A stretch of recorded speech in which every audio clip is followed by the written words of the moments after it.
네, 안녕하세요. 저 NH농협은행에서 부동산 관련된 여러 가지 시황 분석이나 세미나, 상담 같은 거 하고 있는 김효선 부동산 수석 전문위원이라고 합니다. 올해는 한마디로 금리와 심리가 지배를 했던 시장이라고 볼 수 있을 것 같습니다. 많은 분들 들으셨던 것처럼 상고하저의 그 시장이었고요. 상고하저도 모든 지역이 그랬던 건 아니고 전국적으로는 약보합세가 굉장히 강했던 시장 속에서 일부 지역의 신축 위주로만 가격이 굉장히 과열됐던 그런 시황이었고요.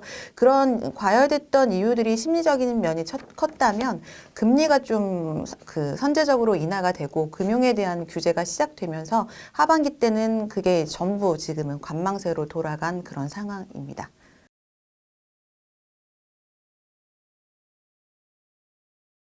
사실 이번 정권에서는 수요보다는 공급 쪽 사이드에서 굉장히 무게감을 두고 정책을 폈습니다. 처음부터 270만 호 공급을 하겠다라고 시작을 했었는데 그 공급의 숫자가 계속해서 늘어났거든요. 그래서 늘어났다라는 건 사실 계획은 좀 많았지만 그게 실질적으로 입주까지 이어지기는 좀 어려웠던 부분이 있고요. 전반적인 대부분의 공급은 민간과 공공을 적절하게 섞어서 신속하게 좀 빠르게 공급을 할 수 있는 여러 가지 속도에 대한 완화 정책이 가장 컸었다라고 보여지는데 사실은 정책 때문은 아니고 사업상 때문에 그게 좀 실제적으로 이루어지지 못했고요. 그렇지만 임팩트가 강했던 정책이라고 한다면 금융과 관련된 규제가 굉장히 임팩트가 있었습니다. 특히 9월부터는 그 DSR 2단계 예고됐던 2단계가 강화가 실질적으로 이루어졌는데 이루어진과 동시에 또 다른 여러 가지 강화된 금융 정책이 나타났습니다.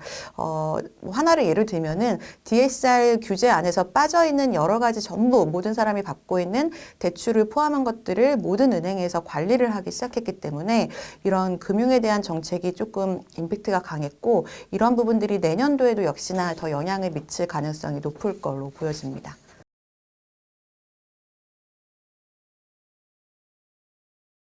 지금 사실 여러 가지 정치적인 이슈들 때문에 불확실성이 커진 상황이잖아요. 내년도에 일단은 금융에 대한 것들은 더 강화될 여지가 있다라고 보여졌고요.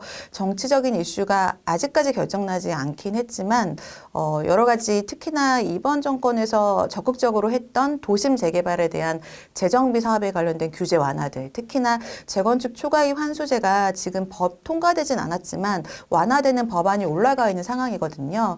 근데 그런 부분들이 사실 다시 좀 제자리로 원복될 가능성이 높아 보이긴 하고요.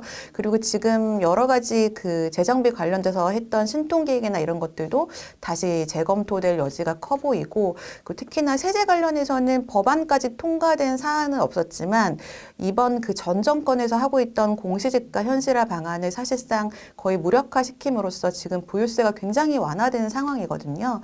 근데 이런 부분을 다시 현실화를 좀 추진해서 보유세 같은 부분들이 다시 좀 강화될 수 있는 여지는 있을 것 같습니다.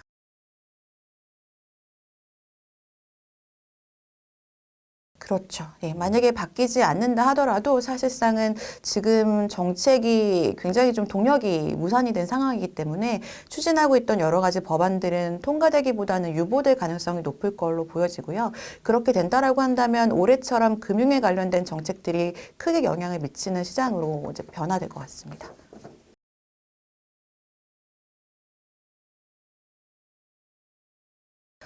지방에 가보면 주택 시장이 좋다라고 말하는 걸 이해를 못할 정도로 지금은 지방과 수도권이 굉장히 양극화되어 있는 상황이고요. 미분양이 계속해서 안 좋았었죠. 미분양이 한 2, 3년 정도 동안은 계속해서 늘어났다가 그게 너무 공급 과잉이 쌓이니까 그게 어느 정도 해소가 됐었거든요. 근데 올해 분양하는 것들이 또 지방에서는 여전히 미분양으로 남아있다 보니까 기존에 해소됐던 것들도 좀 정체가 되고 있는 상황이라서 지방이나 이미 예전부터 공급이 많았던 뭐 대구라던가 경북 같은 지역, 부산 이런 지역들은 계속해서 좀 악화되고 있는 상황이고요. 반면에 입지가 좋으면서도 분상제 같은 것들이 적용되면서 입지나 가격적인 메리트가 갖고 있는 그런 강남권 같은 데들은 뭐 1033대 1로 최근에 경쟁률이 나올 정도로 아직까지도 굉장히 호황이라고 볼 수 있을 것 같습니다.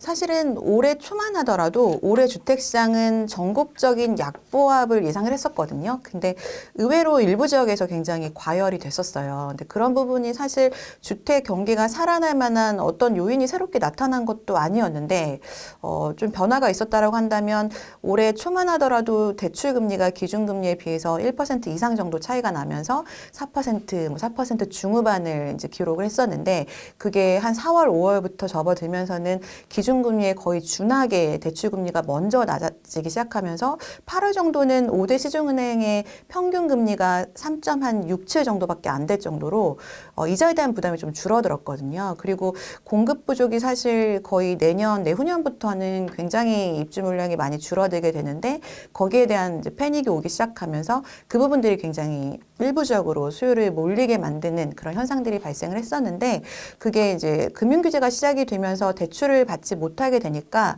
덩달아 살려고 했던 이런 과열된 수요들이 한순간에 잠재워지면서 지금은 대부분 관망세로 돌아선 상황이고요.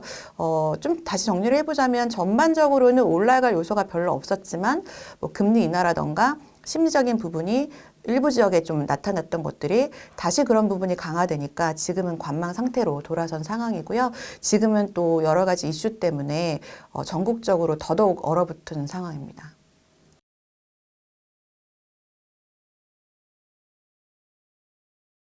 사실 아파트가 이렇게 많이 올라간 것도 아파트를 선호해서라기보다는 이제 비아파트를 기피하는 현상이 극심화되면서 뭐 전세나 매매 모두 아파트 중심으로 굉장히 많이 쏠렸었는데 비아파트는 이제 안 되다 보니까 너무 거래도 안 되고 전세가 아니라 월세밖에는 거의 수요가 없다 보니까 신축에 대한 공급도 최근에 인허가가 굉장히 많이 줄어들었거든요. 그래서 앞으로는 대부분의 공급 정책이 또 아파트 위주로 되어 있다 보니까 아파트가 거의 이제 공공 그 임대주택 정도로 활용이 될 뿐이지 자산으로서의 가치는 굉장히 많이 상실한 상황이라고 볼 수 있습니다.